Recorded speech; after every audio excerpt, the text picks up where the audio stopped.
David, Tony, and Shanae back with us. Let's get to Anthony Davis. Sat out the last game, had the fresh legs. Shanae, for the Sixers, who were shorthanded, no Embiid, no Simmons. They had a 13-point lead in the first half of this game, but AD would get going, and Rajon Rondo helped him with that, throwing it up. Never let a big get on your high side. This is where Zion learned all those backdoor dunks from the Lakers. Here's Davis. The old high school point guard goes behind the back twice. You stole my line. People forget that AD was a 6-foot point guard before his growth spurt. Yeah. He's now 6'10", and he's still... David, where's your growth spurt? I'm waiting for my growth spurt, Shanae. It's coming. I know it. There's Anthony Davis stepping out. Had 18 points in the second quarter alone. Fired up. Under a minute left in the first half. AD third in the NBA in PER, having an exceptional season, and here he goes again. And people have wondered who is going to be the Lakers shooter. Well, AD steps out, and guess what? Gets him with the pump fake next play, gets to the rim. So Lakers up by 11 at the break. Early third. This is when you knew this game was in hand. LeBron from the logo. I don't understand this. I cannot rationalize this shot. I can't. 36 feet, a tape measure three. Here's Frank Vogel. Frank, what's a good deep three for LeBron and what's a bad one? And does it cut down to make miss, or how do you? Yes. Correct. When it goes in, it's a good one. And if it doesn't, it's a bad one. It's easy coaching here, you know. Piece of cake. Frank Vogel. LeBron had 22. He also had 14 assists. How about this find, Shanae? I mean, this is why he's the league leader in assists. At year 17, he just has tremendous vision. Gets Dwight Howard, and just over 3 to go. LeBron to Davis. 13 of 19 floor, 4 threes, a game-high 37. One more. LeBron going to jump the route. Yep. This is why people say he should be in the MVP race. This year, he's doing it all on both ends. But Giannis still got it right now. Lakers win by 13. They've won 9 of their last 10. Vogel asked about AD stepping up right now.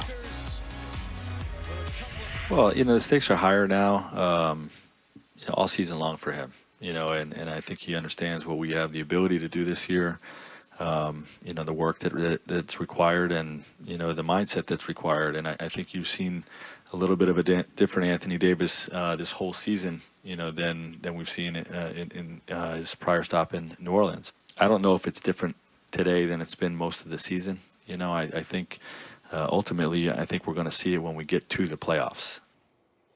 The Lakers outscored the Sixers by 30 with Anthony Davis on the floor. That's AD's best plus-minus since he set a career high in April 2018 with a plus 38 against the Grizzlies. Shanae sitting in with us. Zion Williamson also in action here with us. Also, Chineo. Let's do this. The Pelicans at home against the T-Wolves. Both teams looking to bounce back from losses on Sunday. Zion Williamson on an 11-game, 20-point streak into this one. Chiney, Zion Alonso, the obvious duo, the keeper. Yeah, playing against the Pelicans is like running a track meet. The combo of Lonzo and Zion makes transition plays look like touchdown plays. Yeah, Ball seems to put the ball into his comfort zone. And in the second quarter here, Zion missing the shot, gets his own rebound. What makes him so tough down low? Well, this is why small ball works. Guys like Zion are redefining the center position, outworking 4 guys in the paint, making it look easy. Now Zion with a strong half. He was named the Western Conference Rookie of the Month for February. 5 dunks in the first half, tied the most in a game this season. What do you like so much about him? Well, people questioned whether Zion would translate to the NBA so quickly. That's why I never did. He has excellent footwork and great ball handling skills. Right here, you'll see it. Yep, in the fourth, he gets it at the elbow, drives, finishes with his left hand. The Pelicans were up here. And Zion extending his 20-point streak to 12 consecutive games. He finished with 25 points now. D'Angelo Russell saving the best for last. Do not let D'Lo get into a rhythm. That's the last thing you want to do because he is a streaky scorer. He finished with 23 points and 8 assists. T-Wolves had 8 players in double figures. The Pelicans fall 4 games out of the 8th seed. Despite the loss, Zion did not sound discouraged. This is one of those games we needed and we didn't get it, so it's a tough loss. Like I say in all the other interviews, every win, every game matters, so we need all those wins we can get, and that was a tough loss. No, I mean, I think we got seduced into playing a certain kind of way that wasn't going to be what we needed to do to try to win the game. You know, they've been the best offensive team in the league the last couple of weeks. As far as pace, scoring, you know, they scored 145 points on the Clippers. So, you know, we're in a situation where we're trying to win basketball games to stay relevant. You can't win it if you don't play defense. Zion allowed 18 points as the closest defender on Tuesday. That's tied for the most points he's allowed in any game in his young career. The Timberwolves shot 8 of 13 with Zion as the closest defender. So fast forward to today, Chene, the Pelicans plan to play Zion again tonight against Dallas, the first time he'll play back-to-back games this season. What do you make of how the Pelicans have handled his minutes since coming back? I think the Pelicans have been smart, and I like their approach. Their motto when it comes to Zion has sort of been like, better late than never, right? Yeah. But this is the better, because Zion gives you, 24 points per game in about 29 minutes. He is efficient with his time. Now, people worry about the end of his plays, his explosive dunks, his durability, but I am watching the whole play. The game just comes easy to him. He doesn't have to work too hard. It's just those explosive finishes that we see and we've come to love and also worry about. I mean, his average shot distance is just under 5 feet. That's a step to the rim. The game comes easy. You don't have to run plays for him. It's offensive rebounds. It's in transition. But more importantly, I'm happy that he's playing back-to-backs. It's cool for any player to play back-to-backs if they're 100%. They've been patient. They've been persistent. So he should play. Let him play. And he says that he understands what's more important. So is the recovery process, and he trusts what he is being. And they're trying to win. Yeah, they're making a push for the playoffs. Exactly. And then tonight it's going to be fun because we have, the Mavs and the Pelicans on ESPN. Chene, not going anywhere. In the meantime, let's send it over to David. David Lloyd, Antonieta Collins with you. We had plenty of NBA and college hoops action last night, but there is one story out of Vermont you need to see this morning. Sports bringing out the best in people once again. Yeah, we're going to get to that. Sports brought out the best in Karis LeVert last night. Let's high off to Boston. The game overnight. It took 53 minutes to settle this thing.